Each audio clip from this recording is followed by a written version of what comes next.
Hello everyone, good evening. कैसे हो आप लोग? आज का जो हमारा टॉपिक है वो है फ्लड से रिलेटेड है। बेसिकली एनवायरनमेंट का टॉपिक है ये। और आज का टॉपिक है Uttarakhand and Jammu and Kashmir flash floods. So recently हमने देखा था कि 5 अगस्त को रिसेंटली उत्तरकाशी में, उत्तराखंड का उत्तरकाशी डिस्ट्रिक्ट जो है वहाँ पर फ्लैश फ्लड्स आए थे।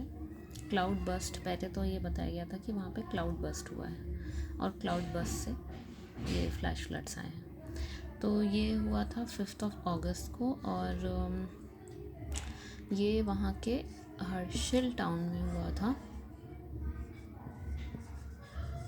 हर्षिल टाउन के धराली गांव में हुआ था। धराली विलेज है वहाँ का, वहाँ हुआ था।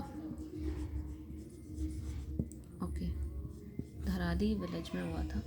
सो ये जो पूरा इंसिडेंट हुआ है, तो इसमें इनिशियली ये बताया गया कि एक क्लाउड बर्स्ट से ट्रिगर हुआ था फ्लैश फ्लड, जिससे कि धराली में 5 लोगों की डेथ और 50 लोग मिसिंग, ऐसा बताया जा रहा था। But later on the number was increase to 200। Okay, so इसमें बहुत सारा रेस्क्यू ऑपरेशन भी किया गया एनडीआरएफ की तरफ से, और इसमें बहुत सारे फंड्स भी रेज़ किए गए थे। ओके, एनडीआरएफ का ऑपरेशन अभी भी आई गेस चल रहा है वहाँ पे। और जितने भी वहाँ पे होम स्टेज थे, रेस्टोरेंट्स थे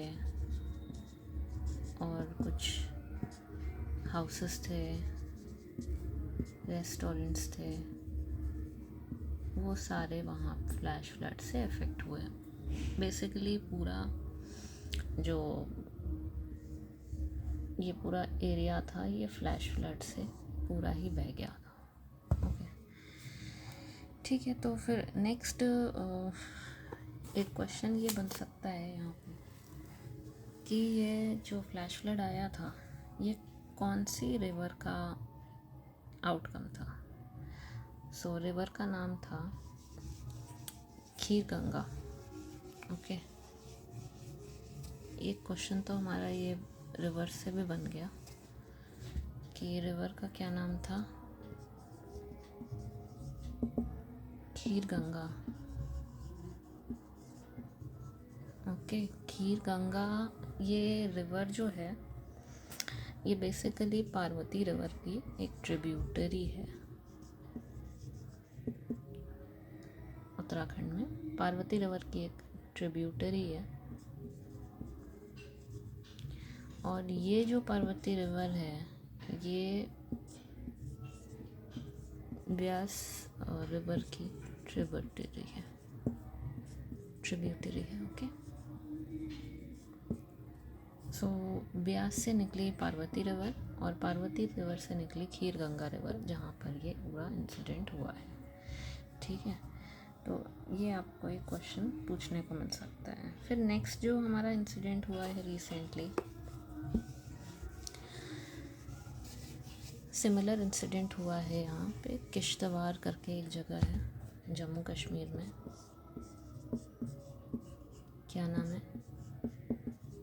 किश्तवाड़, ये भी एक टाउन है जम्मू कश्मीर में। और यहाँ बता रहे हैं कि यहाँ पे 14 अगस्त को एक क्लाउड बस्ट हुआ, जिससे कि around 46 people were dead and more than 100 were injured in this incident. Okay, so ये जो पूरा इंसिडेंट है इसमें 2 चीज़ें निकल कर के आ रही हैं। सबसे पहला जो हमारा केस है उत्तरकाशी वाला, तो उसमें जो बताया जा रहा है अभी रिसेंट डेटा के अकॉर्डिंगली, वो ये बताया जा रहा है कि जो क्लाउड बस्ट है, जो माउंटेन्स होते हैं, ओके, तो वहाँ पे हाई ऑल्टीट्यूड रेंजेस पे जनरली स्नोफॉल होता है।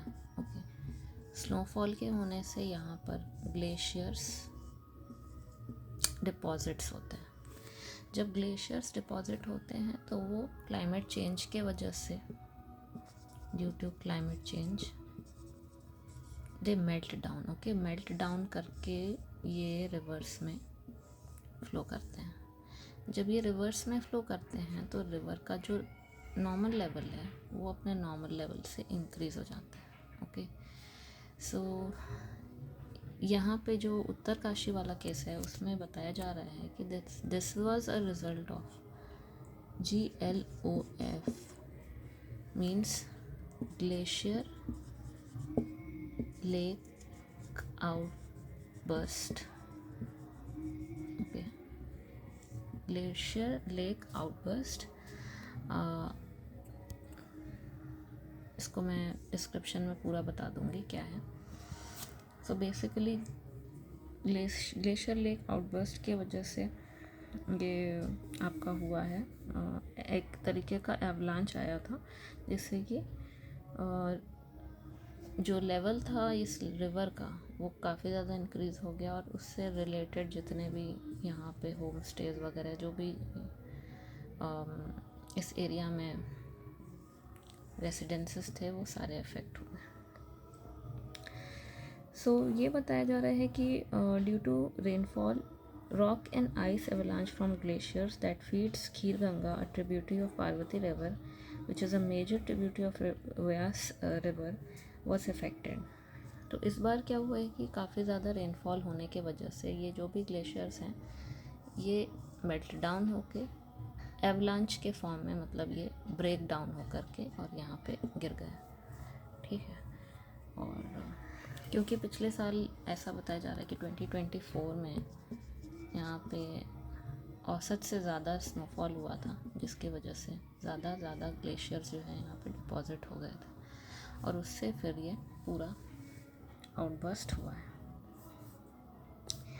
The glaciers base because it was saturated with water from melting snow and rain and making it unstable.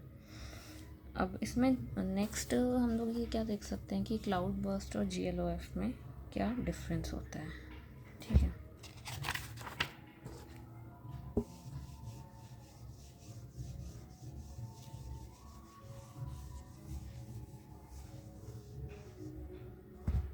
what is the difference between cloudburst and GLOF? So cloudburst एक ऐसी condition होती है, ठीक है, जहाँ पर बहुत ही ज़्यादा heavy rainfall ranging from 100 millimetre और मोर, जब 100 मिलीमीटर और मोर रेनफॉल होती है एक बहुत ही शॉर्ट टाइम पीरियड में,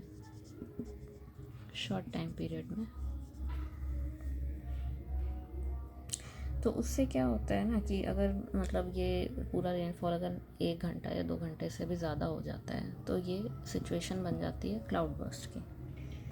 लेकिन GLOF मैंने पहले ही आपको बताया था कि वो ग्लेशियर डिपॉजिट्स की वजह से होता है। ग्लेशियर डिपॉजिट्स जब बहुत ज़्यादा अपने फॉर्म में बढ़ जाते हैं तो वो आउटबर्स्ट हो जाते हैं और लेक्स का लेवल जो है वो एलिवेट कर देते हैं। ठीक है, तो ये डिफरेंस हो गया। एक चीज़ और इसमें डिफरेंस देख सकते हैं कि there is also a difference between cloudburst and flash floods. Flash flood और क्लाउड बर्स्ट में भी डिफरेंस होता है, क्योंकि जो फ्लैश फ्लड्स होते हैं ना वो ज़्यादातर लो लाइंग एरियाज़ में इंटेंस रेनफॉल होने के वजह से या फिर डैम फेलियर की वजह से वो इफ़ेक्ट करते हैं। ठीक है, ज़्यादातर फ्लैश फ्लड्स उन्हीं एरियाज़ को, low lying areas, okay, low lying areas में ज़्यादा इफ़ेक्ट करते हैं। और क्लाउड बर्स्ट एक रीज़न हो सकता है, that can be a reason और a cause which can cause the flash floods. Cloud burst से फ्लैश फ्लड्स हो सकते हैं। ठीक है, तो this can trigger this. Okay, so इसमें इन तीनों टर्म्स में जो है वो एक डिफरेंस है जो कि आप लोगों को समझने की ज़रूरत है। Cloudburst can cause flash flood while all flash floods are not caused by cloudburst. ज़रूरी नहीं है कि सारा ही फ्लैश फ्लड्स जो है वो क्लाउड बर्स्ट के ही कारण हो, लेकिन क्लाउड बर्स्ट एक मेजर रीज़न हो सकता है फ्लैश फ्लड्स के लिए। ओके, तो ये हमारा एक आज का टॉपिक था छोटा सा। आप लोग को कैसा लगा वीडियो, और इसमें कोई भी कमेंट होगा तो आप ज़रूर बताइएगा। मैं I'll try to improve it and present more facts and figures in the next video. So thank you so much for today. Have a nice day.